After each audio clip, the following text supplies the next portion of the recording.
За хэлцэх асуудлын дарааллын дагуу дөрөвдүгээр асуудал дун өргөө хязгаарлагдмал хариуцлагатай компани талаар авах зарим арга хэмжээний тухай асуудлыг танилцуулна хэмээн даваа талаа дараах таныг эндэрт урьж байна. Засаг дарганы хамгийн газрын дарга амгалан юм уу? За тэгвэл засаг дарганы хамгийн газрын дарга амгалан таныг эндэрт урьж байна.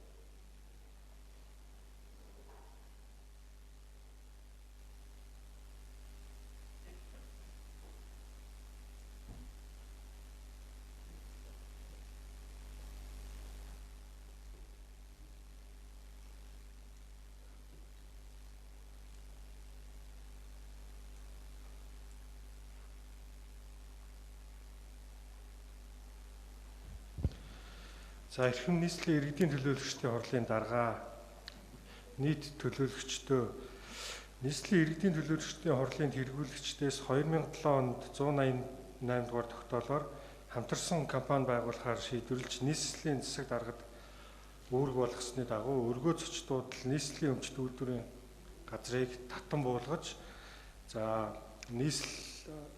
хардун компани 70%-ийг эзэмшдэг.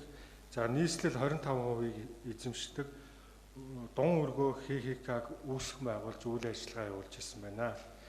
За энэ компани үйл ажиллагааг хууль тогтоомжч нийцээгүй гэж үзнэ.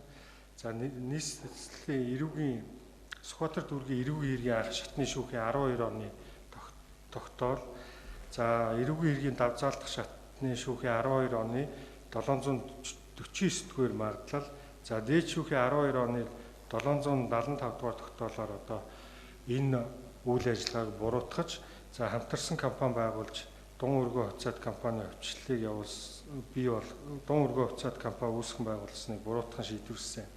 За энэний дагуу нийслэлийн иргэдийн төлөөлөгчдийн хурлын тэргүүлэгчдийн 18 оны 83 дугаар тогтоолоор нийслэлийн өмчт хөрөнгө бүртгэх тухай тогтоол гарч энэ дун өргөө хувьцаат компанид эзэмшиж байгаа хардун хувьцаат компани 75%-ийг бол нийслэлд эргүүлэн бүртгэж авъя гэдэг ийм шийдвэр гаргасан. За 19 онд мөн нийслэлийн засаг даргын захирамж гарч А42 дугаар захирамж гараад энэ дун өргөө хувьцаат компанид эзэмшиж байгаа хардун компани одоо хувьцаа эд хөрөнгийг одоо нийслэлийн өмчт бүртгэж авъя гэдэг ийм шийдвэр гарсан.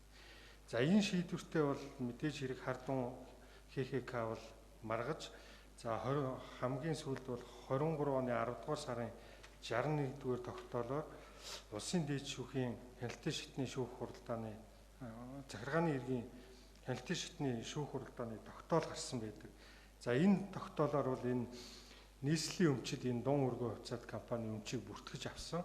За 18 оны нийслэлийн иргэдийн төлөөлөгчдийн хурлын тогтоол, 19 оны засаг даргын захирамжийг бол төтгөлзүүлж одоо 6 сарын хугацаагаар шинэ акт гаргах хүртэл хугацаагаар бол ингээд төтгөлзүүлээ шийдвэрлэсэн.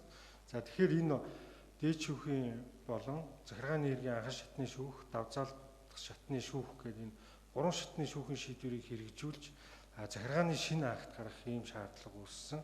За энэ шаардлагаар бол нийслэлийн иргэдийн төлөөлөгчдийн хурлын тогтоолын төслийг бол боловсруулж өргөн мэдүүлээд байгаа. За тогтоолын төсөлд бол энэ дун өргөө ХХК-д одоо эзэмшиж байгаа хардун компани 75%-ийг одоо хэрхэн одоо нийслэлийн өмчит буцаан шилжүүлэн авч бүртгэл явуулах вэ гэдэг энэ асуудлаар энэ хардун ХХК компанитай одоо хилцэл хийхийг одоо нийслэлийн засаг даргад одоо даалгах ийм зохицуулт бүхий тогтоолын төсөл боловсруулад өргөн мэдүүлсэн байгаа. Та бүхний хилцэн дэмжиж өгөхийг хүсье. Хилцэж байгаа асуудалтай холбогдуулан асуулттай төлөөлөгч авъя. Асуулттай төлөөлөгч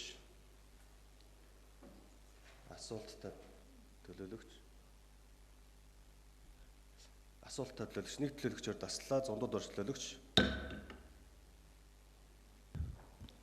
За энэ дун өргөө компани яг жинхэнэ эзэн хэн гэдэг хүн байна? Энийг тодруулъя.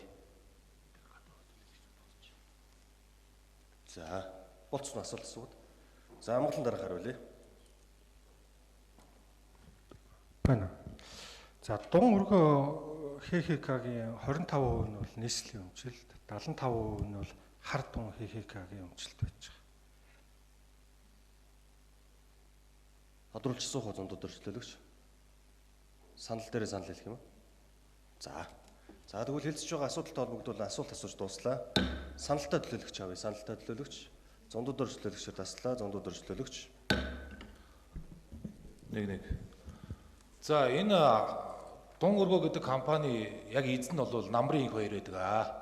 Одоо Монголын төр бол одоо бүх боломжийг нөхсөн. Их хурлын дарга хийлгэжээлээ, ерөнхий сайд хийлгэжээлээ, ерөнхийлөгч хүртэл болгож ийлээ. Гэхдээ юмд ч бас хэмжээ хязгаар байх хэрэгтэй шүү дээ энэ ч одоо. Хүүхэд нь хүртэл их тэнгэрд өссөн. Өнөөдөр их хурлын гишүүн болоо явж байгаа.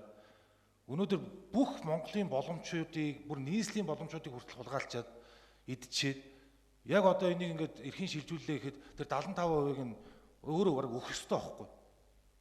Тэгээ ингээ эрүүгийн хариуцлага 3 шатны шүүх захиргааны шүүхэн тогтоол гарцсан байхад ингээд хэв нэг байж болохгүй байхгүй юул нь бол. Ялангуяа энэ төрийн өндөр албан тушаал хийж хашиж ирсэн хүн бол Монголын ард түмэн энэ гэр бүлд ямар өртөө юм.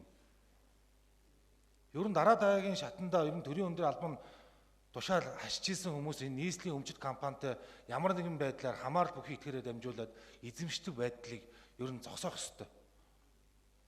Одоо бас юмд ч бас ер нь болин мэдл хэмжээ хязгаар байх ёстой шүү дээ. Наана нэг бурхан шүтлэгтэй цаанаа чөтгөр явдалтай байж болохгүй байхгүй. Энэ дээр та хэд маань бас онцгой анхаарад ер нь энэ чинь Монголын ирээдүй ямар нэг зарчимтай байх ёстой юм бэ гэдэг дээр бодох цаг болсоо. Ёс зүйг бид нар өөрсдөөсөө энэ дээд албан тушаалаас шаардж иж өнөөдөр нийгэм шудраг ёс үүснэ гэж бодож байгаа. Тогтно гэж бодож байгаа. За баярлалаа. Хэлцэж байгаа асуудалтай холбогдуулан санал хэлж дууслаа. За энэ бол нөгөө хэлцээр хийх эрх олгож байгаа тогтоол. За дараа нь бол дахиж хурлаар орж ирнэ. За ингээд тогтоолын төслийг унш танилцуулъя. Дун өргөө хязгаарлагдмал хариуцлагатай компани талаар авах зарим арга хэмжээний тухай Монгол Улсын засаг захиргаа нутаг дэвсгэрийн нэгж түүний удирдлагын тухай хуулийн 18 дугаар зүйлийн 18-ийн 2 дахь хэсэг, 35 дугаар зүйлийн 35-ийн 1-11 дахь заалт, 48 дугаар зүйлийн 48-ийн 1 дахь хэсэг, төрийн болон орон нутгийн өмчийн тухай хуулийн 77 дугаар зүйлийн 77-гийн 1 дахь хэсгийг тус тус үндэслэн нийслэлийн иргэдийн төлөөлөгчдийн хурлаас тогтоох нь. 1. Нийслэлийн өмчит Дун өргөө хязгаарлагдмал хариуцлагатай компани 75%-ийг эзэмшигч Хард Дун хязгаарлагдмал хариуцлагатай компанитай хэлэлцэл хийж тус компаниг орон нутгийн өмчит бүрэн шилжүүлэн авах энэ талаар шаардлагатай арга хэмжээг холбогдох хууль журмын хүрээнд авч ажиллах эрхийг нийслэлийн засаг дарга бөгөөд Улаанбаатар хотын захирагчид олгосгоо. 2.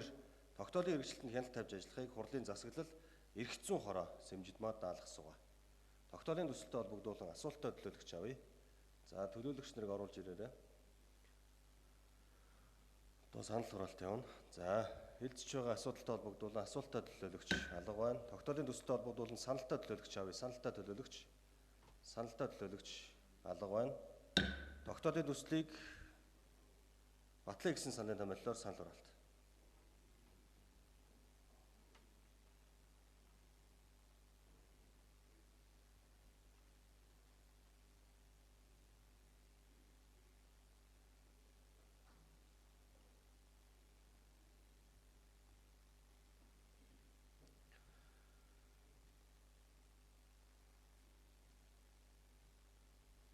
Тогтоолын төсөл олонхын саналаар батлагдлаа.